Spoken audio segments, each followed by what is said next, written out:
Hi everyone, Grace Boji once again from Boji Farms. If you are new to our channel, please do not forget to subscribe and also leave us a comment, okay?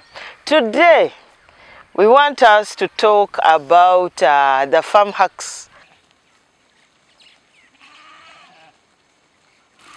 Farm hacks, what do I mean by farm hacks? It is quite an interesting topic. These are things we try out in farms, and most of the time they are not documented anywhere, but they have been very helpful in helping us solve some of those farm challenges as they come about. I know some of you may know some, but I'm going to share what I know, a few of what I know, and I've known them from the time I started farming goats and also poultry, but I've also gotten to know them from our neighbors, the villagers around. They tell you, Madam, try this, and eventually it works miracles. So I saw it as a need. Let me share it with my audience, and maybe you try it out and see what it may take you. Once it works for you, please come back and tell us. I'm very sure it will work for you. These are things, they are not documented anywhere, but people use them on their farms. So what you shouldn't forget, that we are Africans, and we have African solutions to African challenges. So let's roll and see these solutions. Number one, during the rainy season, a number of you experience a lot of bloat because the goats are eating a buffet. I should call it a buffet. A variety of feeds on the farm. And because of this variety of feeds, some of this vegetation may be poisonous to our goats, or it may cause bloat. Bloat, this is when a goat swells up. The stomach swells up and it's not breathing. When a goat has bloat inside the stomach, the too much air or the too much gas in the stomach pushes the organs, making them not functional. So you as a farmer faced with bloat, where there is no Muzungu medicine, what can you do? What first aid can you give? Number one, you can pound charcoal. You all know charcoal, the black charcoal. Pound it, put it in like a liter of water, make it at least smooth. Put in a liter of water, get a good syringe, or put it in a basin somewhere, and then give that goat. And after you have given that goat, let it move around so that that charcoal can move all over the stomach. And within an hour, you'll see some is in that goat's stomach. And also still on the issue of bloat, some have given omo. They mix omo. Others have given oil because it eases digestion in the stomach so that a goat can easily pass out the stool to ease that bloat.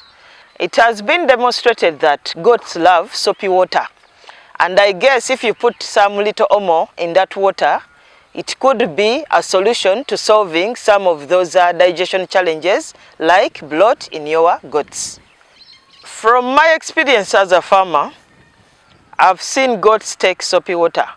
So some of you may think goats may not take water with soap. So you have finished washing your clothes. Once in a while, give that water to the goats. It will serve them to solve some of those digestive issues they may be having in their stomachs. Okay, another hack, I've tried to do Google search, and they call it acanthus. It's called a matovu. In Runyankore, it's called a matojo. This matovu, it is a very good plant. It has thorny edges, and these thorny edges, you have a goat, it has given birth, especially the first-time mothers. Those first-time mothers, they have their own bad tricks. They don't want to breastfeed because their udders are still ticklish. So what do you do when you have that matovu, that acanthus plant? Pluck it from wherever you have got it. Just beat the behind of that goat, not thoroughly beating.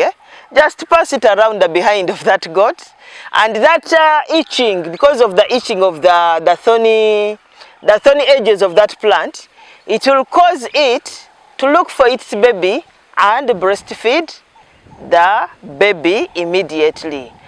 One other very good plant on a farm is ntengo tengo. I may not know the English or botanical name of it, but once you put in tengo tengo in your Google search, you'll definitely get the real English name of that fruit. It is yellow in color when it has grown fully, and it's used to us as farmers. This is a hack I learned from one of my workers, I think 3 or 4 years ago. Basically, if you have goats that have a lot of flu and they are not breathing well, this flu where you feel the goat has completely failed to breathe and it is really congesting the nose. So get that in tengo tengo fruit, which is yellow in color. Some people in Uganda, they use it for some other traditional purposes. I may not mention it, but what you do, that in tengo tengo, either put it in fire so that it becomes warm. When it becomes warm, there is that juice that comes out. Or if you cannot put it in fire, just squeeze it a little bit, then that juice will come out. So when that juice comes out, please fix it, power the juice in the nostrils or in the nose of that goat. But make sure you are fast enough, because if you do it there and then and you remain there, all the mucus in the respiratory system of that goat will power out on your face. So do it very fast and you will see the goat sneezing out all the mucus within no time. It is magical, but I've not said that it cures flu. But in case your goats are having a lot of flu and you have tried everything and they are congested and you want to decongest the nose, Ntengo Tengo is one best hack you can try out on your farms. Let's look at another point. Often, some farmers call me and they tell me, Madam, my goat does not have milk. My goat has failed to get milk. My goat is this, my goat is that. And the goat has milk, but sometimes it needs some little bit of stimulation for it to produce the milk for your kid. So what do? This is a hack that even our mothers try it at home when the milk fails to come in their breasts. So what do? They get warm water, get a warm cloth, rub on the udder, press it a little bit, warm, not hot, because you'll burn the udder, and also the nipples, press the nipples as you are passing over that warm cloth. Eventually, the milk will come out of that udder for the baby to be able to drink. Some of you may wonder, when somebody walks into your farm and they have an eye for particular goats. Why do you think so? There are particular features they look out for in your goats, and then you see somebody insisting, I want that particular goat. Have you taken time to ask them why they want to buy that particular goat, not the other goats you're showing them? Okay, one hack I've found out, especially among my brokers, because I usually interact with them, when they would come at the farm, they usually look at the width of the tail. The width of the tail. When you look at this from this side up to this side, usually this tail is always huge. It is wide enough. The bigger the tail, the width is. If the width is bigger, it means that goat stands a high chance of growing fat in the future, especially after it has birthed a number of times. So usually when they look at the tail, a thick tail implies that goat is going to be fat. So they always go for that kind of goats. And then another point I would want us to add, this I learned from my dad when I was young, as 7 years. And usually when they used to farm in the 80s, most farms never used to have access to dewormers to deworm our goats or deworm their livestock, especially cows and goats and sheep. So what my dad used to do, we have a very big dam. So what he used to do, he gets rock salt. Rock salt, powers it in that water in the dam, or it may be in a basin somewhere, and then puts it in the dam. What do we mean by this? When you put salt water and mix it with the other water the goats are drinking, you are creating an alkaline environment. Alkalinity means that a goat drinking that water, they enjoy drinking that water. That is number one. Number two, inside the stomach of that goat, you have destabilized the eggs that are eggs, the worms, the eggs of the worms that are inside that goat. And basically what I'm trying to say, a worms of eggs cannot survive in an alkaline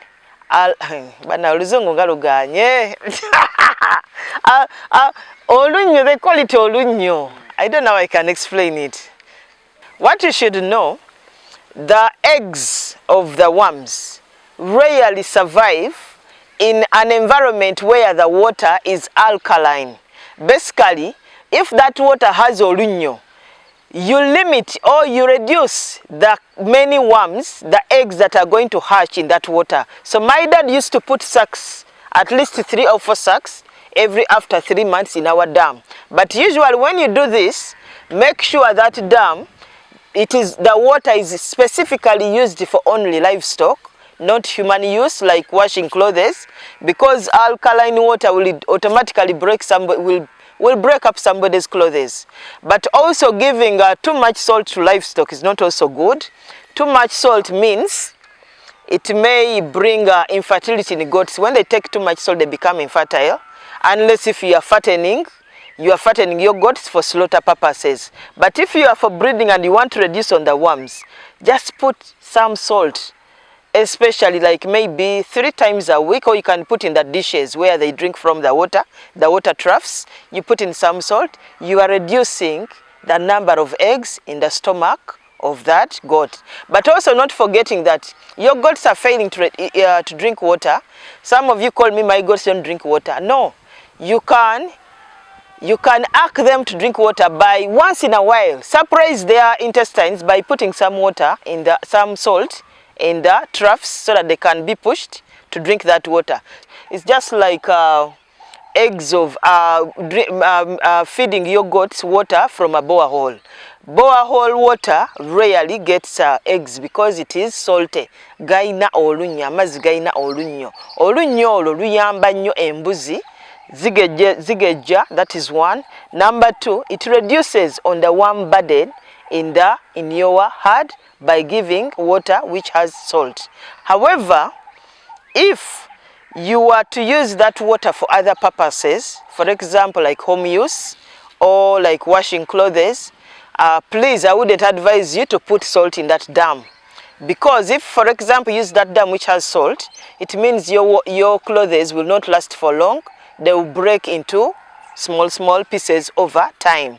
So that is another hack I learned when I was still a young child.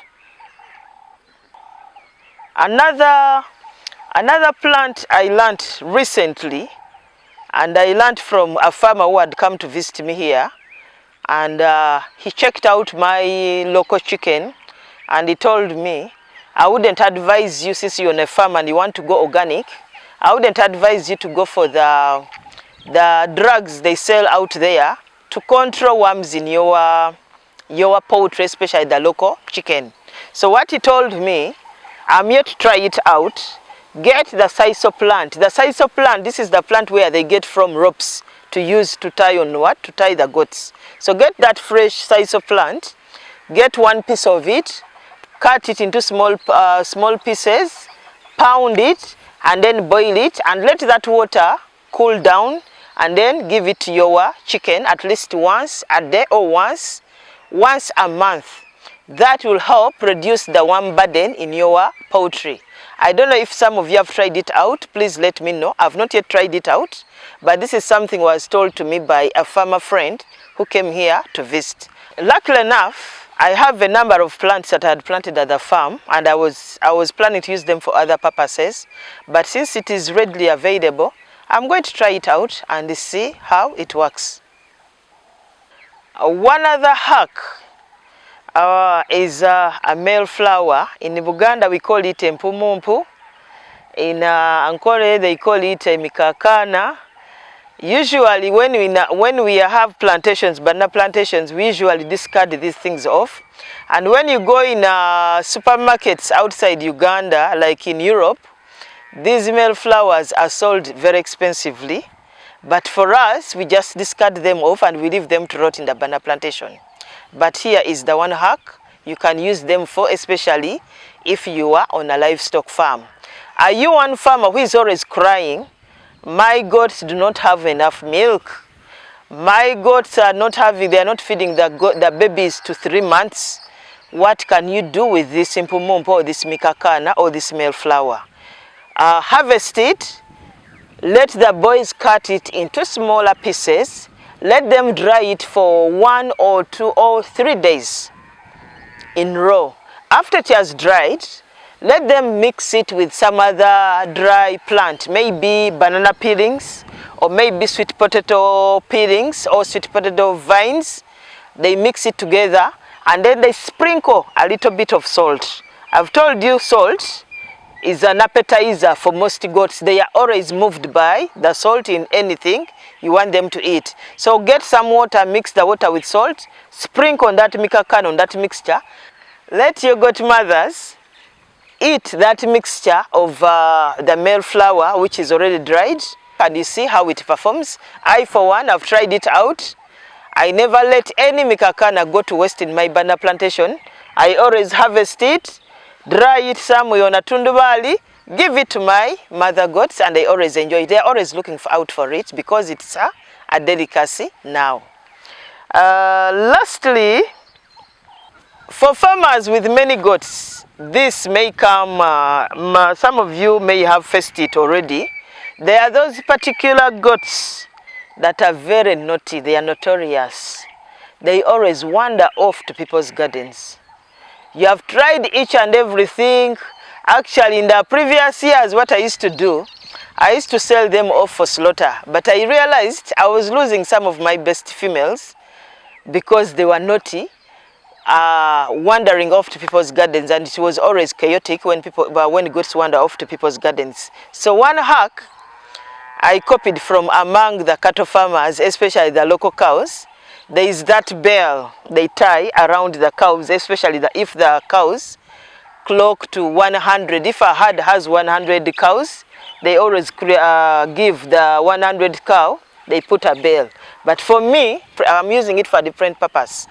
I tie that particular goat that is naughty, notorious, I tie a bell around its neck. Why? Because every time it's wandering off from the other goats, the people herding goats will easily tell that, yeah, there is a goat leaving the other direction. They usually follow it and they bring it back.